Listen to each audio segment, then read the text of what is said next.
বিসমিল্লাহির রহমানির রহিম। আসসালামু আলাইকুম। সবাই কেমন আছেন? আল্লাহর রহমতে আশা করি সবাই খুবই ভালো আছেন। এই যে দেখুন আমরা চলে গেলাম সি বিচ এর উদ্দেশ্যে, মানে বেড়ানোর জন্য। সাথে একটা বিয়েও ছিল সি বিচ এর পাশাপাশি, মানে 14 নাম্বার বিয়েটা, আর এটা হচ্ছে 14 নাম্বার ফেলে তারপর বিক্সে। তো ঘোরানোটা ইচ্ছা হলো, তাই আপনাদের সাথেও শেয়ার করলাম। এই যে দেখুন মেঘের কি অবস্থা, অনেক অনেক মেঘ। সেখানে কিন্তু নামতে অনেক সুন্দর লাগলো। আমি তো এর আগে গেছি যে তখন কিন্তু এত সুন্দর ছিল না। এখন দেখে আমি সি বিচটা চিনতেই পারতেছি না। এখানে ঘোড়ার গাড়ি অনেক কিছু ছিল, তবে আমি আপনাদের সাথে ভালো করে শেয়ারটা করতে পারলাম না। এখানে যাওয়ার সাথে সাথে অনেক মেঘলা আপনাদেরকে দেখালাম, খুবই মেঘ। এখানে আমরা যখন নিচে নামছি, এই যে দেখুন কি অন্ধকার হয়ে আসতেছে। আর সেই সাথে নাকি 3 নাম্বার সিঙ্গেল ছিল। এই অবস্থায় বিয়ের তারিখে পড়ছে, পাশাপাশি দেখে আমরা একটু ঘুরতেও গেলাম। তো পুরোটা ভিডিও আপনাদের সাথে সুন্দর করে দেখাতে পারলাম না, ওখানে খাওয়া দাওয়া অনেক কিছুই ছিল। তো একটু নিচে নামতে গেছি। এই যে দেখুন আবার আমি এই যে মেয়েকে ডাকতেছি যে আসো তুমি আমার সাথে। মেয়েকে আবার টাটা দিচ্ছি, মেয়ে বলতেছে যে না আমি যাব না, পানির মধ্যে আমার জুতো ভিজে যাবে, সব ময়লা হয়ে যাবে, কারণ আমরা তো বিয়েতে যাব তাই। তো তারপরে দিয়ে মেয়েকে টাটা দিয়ে আমি চলে গেলাম একটু পানি ধরার জন্য। আমার খুবই ভালো লাগে। আর অনেক ঘোলা ছিল পানিগুলো, কারণ বৃষ্টির জন্য কিছুক্ষণ পর পর বৃষ্টি হচ্ছে। তো শেষ পর্যন্ত আমি বৃষ্টি ওই যে পানির মধ্যে যাওয়ার জন্য কি করছি, এখানে জুতাগুলো খুলে রেখে গেছি, কারণ নতুন জুতা যদি নষ্ট হয়ে যায়, তাই খুলে তারপর আমি একটু পানিটা ধরার জন্য গেলাম। এই যে দেখুন আবার আশেপাশে একটু ভিডিওটা করে দেখাচ্ছি আপনাদেরকে। এগুলো শুধু পাথরই ছিল, তখন এত সুন্দর ছিল না, জবিনার পাথর ছিল। এখন দেখি যে অনেক সুন্দর হয়ে গেছে জায়গাটা।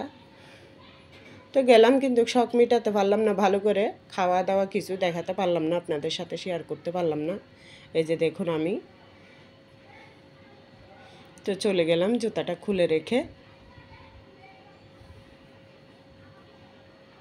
কি অবস্থা, মেয়েও যাচ্ছে না, মেয়ের বাবাও গেছে, আমার ছেলেও গেছে। ছেলে তো একদম উপরে ছিল, ছেলে নামতেছে না। তো আমি মেয়েকে নিয়ে নামে গেছি, ছেলে উপরে ছিল আর মেয়ের বাবা ছিল পিছে পিছে। দেখুন এই তো এই সময় এমন একটা বৃষ্টি আসবে এখন।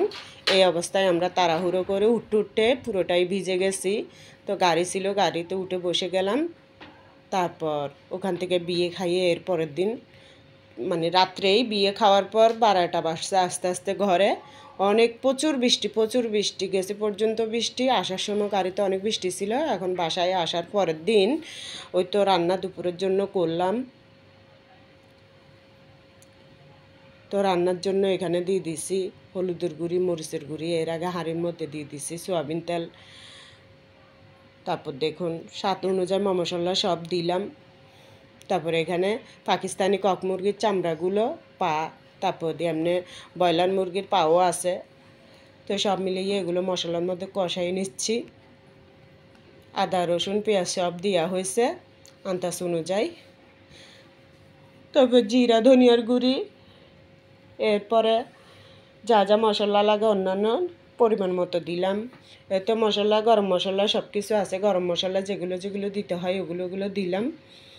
তো দেওয়ার পর এখন আলুটাও দিয়ে দিলাম, দিয়ে ভালো করে কষিয়ে নিচ্ছি।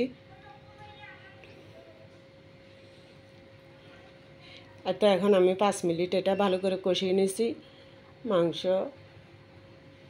মুরগির চামড়া, পা, আলু সবগুলো কষানোর পরে দিয়ে দিলাম গরম পানি।